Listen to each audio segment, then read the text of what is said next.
make Jesus in whatever mold they want in order to sell it. Yeah.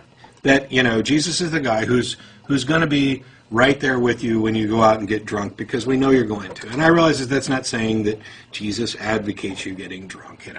It's really a compassionate. It's really a compassionate message that in the difficult times, he'll be there with you. The problem is, and this, I realize that this bugs some people that I say this. There's no good reason to think that any of it's true. And by convincing people that it is true, you have done them harm. Because instead of equipping them with the tools that they need to deal with reality responsibly, for example, to not go out and get so drunk that they need an invisible friend, to help equip them to face the situations that come up in life responsibly, with rational thought, and not relying on the fact that God's going to be there with them and he's going to sort it out and everything else, you've done them harm.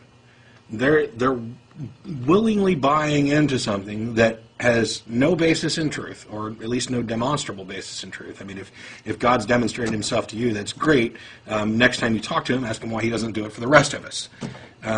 But it's much better in the long run to teach people how to cope with reality on reality's terms. I mean, it's wonderful to think you're going to live forever. It's wonderful to think that Granddad is up there in heaven looking down on you and appreciating the events that take place in your life, and that someday you will be able to visit with him again. But there's no good reason to think that it's true. And by equipping people with that kind of mindset, the way your brain works is you're constantly developing a tool set that allows you to evaluate reality, evaluate claims, make decisions. And the more polluted your brain gets with bad information, the worse your decisions are going to be. And this is as close to factual certainty as you're going to get, that the more your brain understands truth and reality, the better equipped you are to make decisions in reality.